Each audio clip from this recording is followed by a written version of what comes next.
Hello friends, welcome back to my channel. నేను మీ పూర్ణిమ. అందరికీ very good morning అండి. మీరు ఎలా ఉన్నారు? బాగున్నారా? నేనైతే చాలా బాగున్నాం. మీరు కూడా బాగుండాలని కోరుకుంటున్నాను. ఇక్కడైతే ఇది నా మార్నింగ్ అండి, టిఫిన్ బ్రేక్ఫాస్ట్. అయితే ఇది యాక్చువల్లీ 2 days అయిపోయింది ఈ వీడియో షూట్ చేసి, ఇవాళ అప్లోడ్ చేస్తున్నాను. ఇక్కడ మార్నింగ్ అయితే నాకైతే దోశ అండ్ పల్లి టమాటా చట్నీ అండి, చాలా బాగుంది కాంబినేషన్. అయితే ఇక్కడైతే నేనైతే దోశ అయితే ప్రిపేర్ చేస్తున్నాను. మీకు అంతా అయితే చూపించలేదు, కొంచెమే అలా చూపిస్తున్నాను వీడియో అయితే. నేను చేయడం అయితే చూడండి, వీడియో అయితే చాలా చాలా బాగుంటుంది.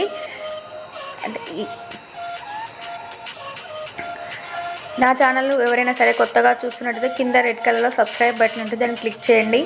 పక్కపంటి బెల్ ఐకాన్ ఉంటుంది, దాన్ని క్లిక్ చేయండి. నేను ఎప్పుడు వీడియోస్ చేసినా కానీ మీకు నోటిఫికేషన్ అనేది వస్తుందండి.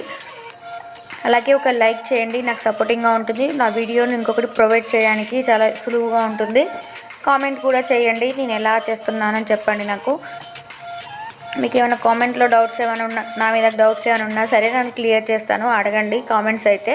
డెఫినెట్గా మీకు ఎలాంటి వీడియోస్ కావాలన్నా కానీ డెఫినెట్ అయితే కామెంట్లో చెప్పండి, నేను చాలా వరకు అయితే చేస్తాను. ఇప్పుడు జస్ట్ అయితే మన కంటెంట్ అయితే వ్లాగ్స్ అండి, నార్మల్గా ఇంట్లో డైలీగా ఏం చేస్తారో అవే అయితే నేను ఎలా ఉంటాను అదే అనేది మీకు చూపించబోతున్నాను. ఇదైతే మన కంటెంట్ వ్లాగ్స్ అయితే చేస్తున్నాను.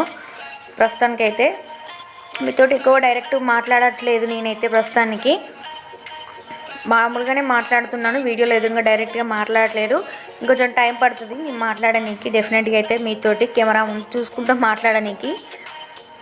ఇక్కడైతే నా దోశ చట్నీ అయితే రెడీ అయిపోయింది.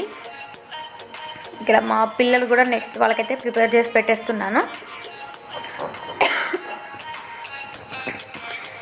ఇంకా చూసారు కదా, ఆల్రెడీ 9:30 టైం అలా అవుతుంది.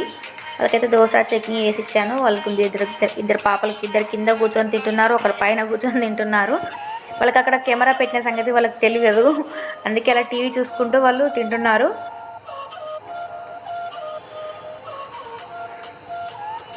కొంచెం నేను ఫాస్ట్ ఫార్వర్డ్లో పెట్టాను, అందుకే మీకు అలా వాళ్ళు టకటక తిన్నట్టు టకటక ఇలా చేసినట్టు మీకు అనిపిస్తుంది అంతే.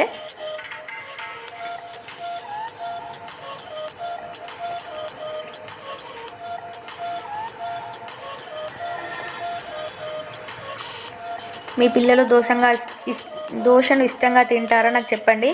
మీ పిల్లలు ఏ టిఫిన్కి ఎక్కువ ఇష్టంగా చెప్పండి నాకైతే. మా పిల్లలైతే ఆల్మోస్ట్ అన్నీ తింటారు, నేను ఇది వద్దు అనరు. నేనైతే అన్నీ అలవాటు చేశాను చిన్నప్పటి నుంచి, వాళ్ళకి అన్నీ తింటారు. ఏదైనా సరే వెజిటేబుల్ అయినా చట్నీ అయినా టిఫిన్స్ అయినా కానీ అన్నీ ఆల్మోస్ట్ తింటారు. కానీ వీళ్ళకి ఎక్కువ ఇష్టమైనది అయితే మ్యాగీ అండి. మ్యాగీ ఉంటే మాత్రం అస్సలు దాన్ని ఇంట్లో ఉంటే మాత్రం దాన్ని చేసేదాకా పట్టు విడువరు. అలా ఉంటుంది వీళ్ళ పిల్లలు అంటే అంతే కదా, మ్యాగీ అంటే అంత ఇష్టపడతారు. ఆల్మోస్ట్ వాళ్ళకు కూడా మ్యాగీ అంటేనే ఇష్టం కదండి పిల్లలకు. ఇక్కడైతే నేనైతే ఫ్రిడ్జ్ అనేది చూపిస్తున్నాండి. నా ఫ్రిడ్జ్ చూడండి ఎంత డర్టీగా అయిపోయిందో. చాలా చాలా రోజులు అయిపోయింది, నా 1 month అవుతుంది క్లీన్ చేయక. దీన్ని క్లీన్ చేస్తున్నాను. అవన్నీ సెల్ఫ్ ర్యాక్స్ అన్నీ తీసి నేను బయట పెట్టి మంచిగా వాష్ చేసి పెట్టుకున్నాను. ఫ్రిడ్జ్ని క్లీన్ చేయడానికి ఒక మంచి చిట్కా అయితే ఉందండి, చెప్తాను. అయితే ఫస్ట్ ఆఫ్ ఆల్ అయితే మనం ఉన్న ఫ్రిడ్జ్లో ఇందులో అంత డర్టీగా సెల్ఫ్లలో చిన్న చిన్న మూలలకు డస్ట్ అంతా ఉంటుంది. దానంతా మనం క్లీన్ చేసుకోవాలి. ఒక వేస్ట్ టవల్ తోటి కానీ మామూలు పేపర్తో కానీ అలా క్లీన్ చేసుకుంటే సరిపోతుంది. పేపర్ అయినా సరే క్లాత్ అయినా సరే క్లీన్ చేసుకోండి. ఫస్ట్ ఆఫ్ ఆల్ అయితే డస్ట్ అంతా బయటకు రావాలి. ఫ్రిడ్జ్ని ఆఫ్ చేయండి, ఎప్పుడైనా సరే ఆఫ్ చేసి ఫ్రిడ్జ్ని అనేది క్లీన్ చేసుకోండి. ఇప్పుడు నెక్స్ట్ అయితే ఇంకా నేనైతే ఆల్మోస్ట్ అయితే దానైతే వైట్ అంతా క్లీన్ చేశాను. ఇక్కడ నేను చూపిస్తున్న అవన్నీ కడిగేసాను మంచిగా. ఇక్కడైతే నేనైతే ఫస్ట్ ఆఫ్ ఆల్ అయితే బేకింగ్ సోడా, కొంచెం సాల్ట్, కొంచెం లెమన్, 1/2 చెక్క లెమన్ వేసానండి. దీనివల్ల ఫ్రిడ్జ్ని మొత్తం క్లీన్ చేసుకోవడం వల్ల బ్యాక్టీరియా అనేది ఫ్రిడ్జ్లో ఎక్కడ ఉండదు, దోమలు కూడా వెళ్ళవండి, చెడు వాసన అనేది కూడా చాలా వరకు అయితే రాదు. బేకింగ్ సోడాలో అనేది మొత్తం దాన్ని ఏమంటారండి, నాకు ఐడియా వస్తలేదు. మీకు ఏమైనా ఉంటే చెప్పండి. బేకింగ్ సోడాలో ఫ్రిడ్జ్లో చాలా ఎక్కువగా క్లీన్ అయిపోతుంది, స్మెల్ కూడా రాదు, బ్యాక్టీరియా అనేది ఎక్కువగా స్టోరేజ్ ఉండదట ఫ్రిడ్జ్లో. ఇది కూడా నేను ఎక్కడో విన్నాను, అందుకే నేను కూడా ఇలానే చేస్తానండి. చూడండి, నేనైతే మొత్తం ఆ సెల్ఫ్లలో ఒక చిన్న టవల్ తీసుకొని, చిన్న నాప్కిన్ అయినా సరే ఏదైనా సరే తీసుకున్నాను, వేస్ట్ క్లాత్ తీసుకొని మొత్తం క్లీన్ చేశాను నేనైతే ఫ్రిడ్జ్ని. ఎక్కడెక్కడ చిన్న చిన్నగా మూలలు కానీ ఇక్కడ సెల్ఫ్స్ ఏ ఉన్నా సరే సైడ్స్కి మొత్తం అన్నీ క్లీన్ చేస్తానండి. మీ ఇంట్లో కూడా ఫ్రిడ్జ్ స్మెల్ వస్తున్నా కానీ ఊకే లోపల ఫ్రిడ్జ్లో చిన్న చిన్నగా చీమలు కానీ ఇంకా బ్యాక్టీరియా ఏమైనా ఉంటే కానీ డెఫినెట్ అయితే ట్రై చేయండి. చాలా వరకు అయితే యూజ్ అవుతుంది ఈ టిప్ అయితే.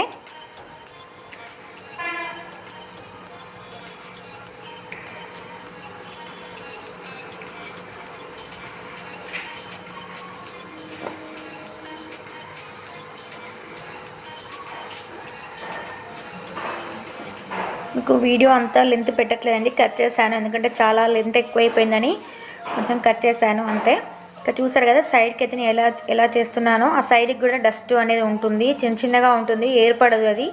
దాన్ని అయితే క్లీన్ చేసుకోండి డెఫినెట్గా అయితే. ఇక్కడ చూసారు కదా అయిపోయింది. ఇవి సెల్ఫ్స్ కూడా నేనైతే ఇవి గ్లాస్ అండి, చాలా నీట్గా జాగ్రత్తగా కడిగేశాను.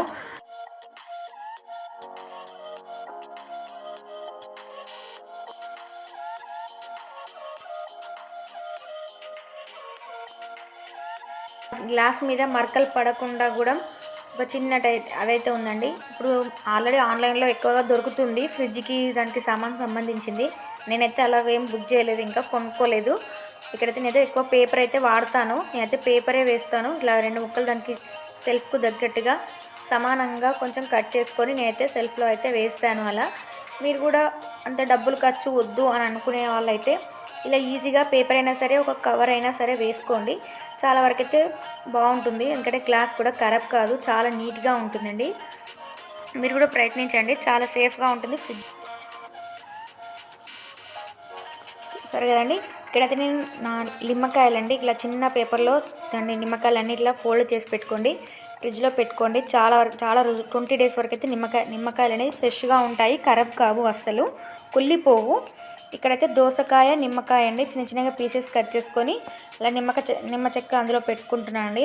అలా ఫ్రిడ్జ్లో స్టోర్ చేసుకోవడం వల్ల ఫ్రిడ్జ్లో ఉండే బ్యాక్టీరియా కానీ స్మెల్ కానీ ఏది అనేది ఖరాబ్ కాదు, పాడవ్వదండి. ఇది చాలా వరకు అయితే యూజ్ అవుతుంది, స్మెల్ కూడా రాదు. అలాగే చేసుకోండి.